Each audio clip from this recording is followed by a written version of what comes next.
좋은신문TV입니다. 구독해 주시면 고맙겠습니다. 오늘 대신대학교의 급경사를 맞이해서 뜻깊은 날인 것 같습니다.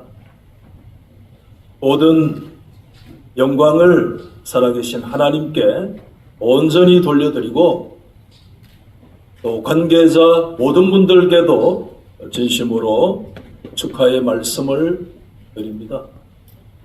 부족한 사람이라 이 자리에 설 수는 없는데 순종하는 마음으로 서게 되었다는 것을 양지해 주시기를 바랍니다. 여러분, 이제 한 달여 남짓이면 4월 12일에 우리 대신대학교가 설립된 지 70주년을 맞이하게 됩니다. 1954년 4월 12일 오후 7시 30분 대구 중앙교회 하청에서 본별과 합해서 119명의 학생으로 대한예수교 장로회 대구 야간 신학교로 학교가 출발을 했습니다. 여러분, 우리 선진들은 학교의 설립 목적을 분명히 하셨습니다. 대한예수교 장로회 경북노회 지도하에 순성경적 사상에 입각하고 장로의 신조와 헌법에 기준하여 교회 남녀 교육자 양성을 목적으로 한다고 밝혀두고 있습니다. 저는 부족하지만은 전재규 총장님께서 재임하시는 2012년에 대신대학교 역사를 집필했던 사람으로서 돌이켜보면 대신대학교는 이 학교 설립 이념에 한 번도 벗어난 적이 없구나 하는 생각을 다시 한번 가지게 됐습니다. 이것만으로도 한국교회와 신학의 학교가 얼마나 지대한 공헌을 했는지 우리가 충분히 가늠할 수 있고 또 언젠가 거기에 대한 정당한 평가를 받게 될 것이라고 확신합니다. 오늘의 기까지 전적인 하나님의 은혜였습니다. 그 시대마다 부름받은 수많은 분들의 눈물 어린 희생과 헌신 역사 위에 오늘의 자리에 우리가 서게 됐다고 믿습니다. 전재규 총장님 재임 이후에 현재 우리 최대해 총장님까지 우리가 다 인지하는 대로 저출산 고령화로 인해서 학교는 가장 어려운 순간을 지나고 있다는 생각을 가져봅니다. 그러나 역설적이게도 저는 가장 어려운 순간에 가장 빛나고 있는 순간이다 하는 생각을 가져보았습니다. 지금 어렵지만 우리 대신대학교는 너무 잘하고 있습니다. 여러분 동의하십니까? 너무 잘하고 있습니다. 저는 한 달 전에 정신대학교 총장님과 잠시 만나서 대화를 나눈 기회가 있었는데 정신의 박 총장님께서 우리 대신대학의 총장님 너무 잘하신다고 또 학교가 너무 선전하고 있다고 인정하고 격려하는 그런 말씀을 제가 들은 적도 있습니다. 여러분, 저는 하나님 앞에 기도하고 있습니다. 대신대학교는 넓게는 우리 한국교회와 세계로 좁게는 우리 영남 지역 교회의 영적인 교두보입니다. 학교가 무너지면 교회를 보장할 수가 없습니다. 이것이 학교와 교회가 영적인 운명 공동체라는 사실을 우리는 깊이 인지해야 될 것이라고 생각하고 교회가 신학교를 위해서 기도하고 협력해야 될 이유라고 믿고 있습니다. 우리 믿음의 선진들이 물려준 이 개혁주의적인 신학 전통과 이 아름다운 영적인 믿음의 유산들을 우리 어렵지만 흑흑대면서라도 우리가 이 시대적인 부름받은 사명들을 감당해야 될 줄로 믿습니다. 저는 말씀의 부탁을 받고 기도하는 가운데 빌라델비아 교회에 찾아오신 주님을 잠시 묵상하게 되었습니다. 여러분 보시다시피 빌라델비아 교회에 찾아오신 그리스도의 모습은 아주 독특합니다. 그분의 손에는 다윗의 열쇠를 가지시고 그 교회에 주님이 찾아오셨습니다. 그분이 열면 닫을 사람이 없고 그분이 닫으면 열 사람이 없는 그런 주권적인 권세와 능력을 그분이 다윗의 열쇠를 가지시고 교회의 주인으로 찾아오셨습니다. 여러분, 다윗의 열쇠를 가지신 분이라는 것은 궁극적으로 예수 그리스도만이 진정한 다윗의 열쇠를 가지신 분이라고 믿지만, 그러나 이것은 구약적인 배경을 가지고 있습니다. 역사 속에 하나님께서는 그 시대와 그 역사에 하나님 나라의 열쇠를 맡겨주신 사람이 있습니다. 이사야 22장에 배경을 두고 있는 말씀인데, 그때 역사 속에 두 사람의 이름이 언급됩니다. 그 첫 번째 사람이 셈나라고 하는 사람이 등장하죠. 여러분, 셈나는 이스기야 왕 때의 정치적 실세였습니다. 여러분, 어느 시대든지 정치적인 실세가 있는 것을 우리는 알잖아요. 사내립이 두 번째 침공에 왔을 때 셈나는 국가를 대표해서 3인 협상 대표 중에 한 사람일 정도로 그는 정치적인 실권을 가지고 있습니다. 성경은 그를 일컬어서 국고와 왕궁을 맡은 자다, 그렇게 말씀하고 있습니다.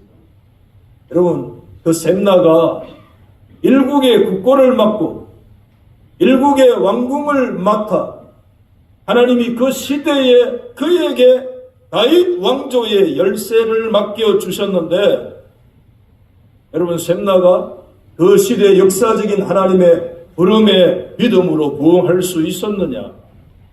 세세하게 제가 말씀을 다 못 드립니다만은, 한마디로 말하면 셈나는 개인적인 이기주의에 완전히 붙들리고 매몰되어서 그 시대 왕의 뜻을 따라서 국고를 활짝 열고 왕궁을 열어서 모든 유다 백성들에게 왕의 선정과 그 시대에 하나님의 거룩하신 뜻이 온전히 드러나도록 그 사명을 감당해야 됨에도 불구하고 그 엄청난 국고의 열쇠를 하나님이 그에게 맡겨주셨지만은, 성경은 그에게 뭐라고 말씀하느냐 하면 주인의 집에 수치를 끼친 자였다라는 평가를 내리면서 셈나가 실각하는 것을 우리가 이사야 22장에서 읽을 수 있습니다. 여러분, 하나님의 역사는 한 인생의 실패로 중단되지 않습니다. 하나님은 셈나를 대신해서 훨씬 더 영광스러운 그의 모든 것들을 하나님께서 누구에게요? 엘리야김이라는 사람에게 맡겨주셨어요. 그에게 하나님이 부도 주시고, 그에게 하나님이 정치적인 실권도 주시고, 그에게 하나님께서 명예도 주시고, 정말 최고의 영광스러운 자리에 하나님이 엘리야김을 쫙 세웠습니다. 여러분, 그 엄청난 것들을 부여받은 성경은 그에 대해서 뭐라고 얘기하느냐? 내가 또 다윗의 집에 열쇠를 그의 어깨에 두리니 그가 열면 닫을 자가 없겠고 닫으면 열 자가 없으리라. 이사야 22장 23절의 말씀이 오늘 이 빌라델비아의 말씀에 그대로 성취되고 인용되고 있지 않습니까? 엘리야김, 엄청난 사명을 부여받았습니다. 그 엘리야김이 그 시대에 부여받은 사명을 믿음으로 감당했습니까? 성경은 말씀합니다. 그는 셈나의 개인적인 이기주의였으나 자신의 개인적인 영달을 위해서는 엘리야김은 조금 범위가 넓어요. 집단적인 혈통적인 집안 가문 이기주의, 성경의 문자대로 말하면 종지에서 항아리까지 그 일문 전체가 그 단단하게 박힌 엘리야김에게 다 걸려 있었어. 하나님이 그 엘리야김이 단단히 박힌 못이 있는데 그 못이 삭을 거라고 아무도 상상 못했습니다. 엘리야김이 주신 사명 감당했습니까? 하나님께서 그는 그 주신 시대적인 그 엄청난 부와 그 엄청난 지혜와 그 엄청난 실권이 다윗의 열쇠를 하나님께서 엘리야김의 손에 맡겨주셨지만은 엘리야김도 역시 혈통적 이기주의의 그 장벽을 넘어서지 못하고 하나님의 뜻을 온전히 이루지 못하고 실패했습니다. 여러분, 오늘 이곳에 우리 선교 문화관이 개관되어진 것은 하나님의 특별하신 섭니다. 저는 그렇게 믿습니다. 여러분, 경사는 대구의 상주 최초 선교사인 제임스 아담스 아미와 선교사님이 늘 다니던 선교의 중심 행로가 경산입니다. 그 대구 제일교회 본당에서부터 저 동해안의 영일만까지 그분의 선교 섹터, 선교 구역이었습니다. 그분은 늘 이곳으로 다니면서 그리스도의 복음을 전거했습니다. 그분의 후손들, 의사인 아주 어린 케네스 아담스라는 손자를 만났고 교수로 미국의 혁혁한 이름을 나타내고 있는 데이빗 아담스를 근래에 만나서 대화를 나눈 적이 있는데 의사인 케네스 아담스는 자신의 할아버지를 얘기하실 때 아마도 선교에 공부하다 보니까 어떤 그 치매, 알츠하이머 같은 것들이 이런 연세에 온 것이 아닌가 그런 생각을 가지고 있다고 하는 얘기를 제가 들었습니다. 뿐만 아닙니다. 여러분, 존슨은 어떠했으며 우혜리는 그의 아내를 이곳에 묻었습니다. 28세의 청년 소텔 선교사는 대구와 경북의 복음의 역사를 위해서 청년의 목숨을 이 땅에 바쳤습니다.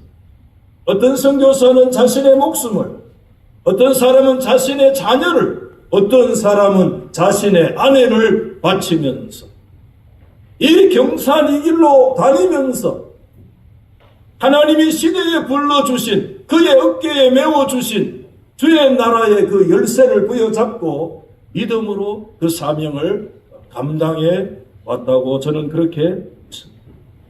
저는 최근에 용산병원을 반석 위에 올려놓았던 여러분 플래츠 박사님, 열리추 선교사님이 1920년대 기독신보에 이 결핵 환자들을 치료하기 위해서 10차례 정도 연재했던 글들을 자세히 읽어봤는데 그 글을 처음에 소개할 때 이렇게 얘기하더라고요. 열리추 박사가 자신이 결핵에 걸렸다.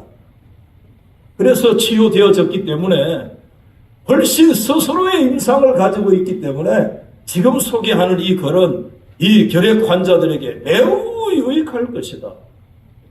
제가 우문해서 그렇습니다만은 제가 이 블레처 박사의 여러 가지 활동은 알지만 그분이 결핵 환자였구나 하는 걸 저는 잘 몰랐어요. 여러분, 그런 희생과 헌신의 역사들 위에 하나님의 나라가 세워진 줄로 믿습니다. 말씀을 제가 길게 드리지를 못합니다. 오늘 전재규 박사님의 생애와 사상이 출판되어진 거 참 기쁘고 감사한 마음이 들었습니다. 왜냐하면 우리 시대에 이곳에서 이런 책들을 쓸 수 있었다는 것만 해도 감사하다. 이런 생각을 가지고 있습니다. 왜냐하면 눈물 나는 희생과 헌신의 역사가 없으면 불가능하거든요. 그런 면에서 하나님께 감사를 드렸고요. 저는 설교 시간이기 때문에 말씀을 세세히 드리지 못하고 존경하는 유재양 장로님 이미 기도해서 많은 말씀을 주셨기 때문에 그러나 한마디는 분명히 말씀을 드리고 싶습니다. 전재규 박사님은 적어도 시대의 그 어깨에 하나님께서 메어주신 열쇠를 하나님의 뜻대로 사용하려고 개인적인 이기주의도 넘어서고 물질 아깝지 않는 사람 있습니까? 혈통적인 그런 것도 뛰어넘고 주님이 열어나면 열고 이것이 어느 곳이든 그런 것을 위해서 최선의 삶을 살아가고 있지 않는가라는 한마디 말씀은 오늘 설교 시간이지만 꼭 드리고 싶습니다. 존경하는 우리 사명자 여러분, 역사는 흘러갑니다. 오늘 저와 여러분 이곳에 세워주신 것은 하나님이 시대에 그분의 나라를 향한 그 다윗의 열쇠를 부족하지만 저와 여러분의 손에 우리의 어깨에 하나님께서 맡겨주신 거 여러분 믿습니까? 저는 그것을 믿습니다. 샘나는 개인적인 이기주의에서 엄청난 사명을 맡았으나 그 열쇠를 자신을 위해서 쓰다가 넘어졌고 엘리야김은 자신의 혈통과 가문과 가족을 위해서 쓰다가 넘어졌고 역사의 진정한 다윗의 열쇠를 가져 하나님 아버지의 뜻에 따라 온전히 그 열쇠를 역사하실 수 있는 분은 그리스도 예수 한 분뿐인 줄 믿습니다. 그리스도만이 온전히 아버지 하나님의 뜻에 합당한 그 열쇠를 열고 닫으실 분이라고 믿습니다. 그러나 여러분, 역사에 셈나도 있었고 엘리야김도 있었습니다. 이 역사 속에 하나님은 저와 여러분이 부족해도 귀한 사명을 그때마다 사명자로 불러주셔서 맡겨주십니다. 여러분, 우리가 두렵고 떨림으로 하나님께서 나에게 맡겨주신 이 조그마한 열쇠라 내 생각을 뛰어넘고 집단 이기주의를 뛰어넘고 내 자식만 사랑하고 내 가족만 사랑하는 이 사랑과 욕심을 뛰어넘고 주의 나라를 향해 이 시대를 향한 하나님 아버지의 뜻을 바라보면서 우리가 남은 생에 더 살아드리는 그런 역사 우리 속에 있기를 예수님의 이름으로 축원합니다. 좋은 신문 TV를 시청해 주셔서 감사합니다.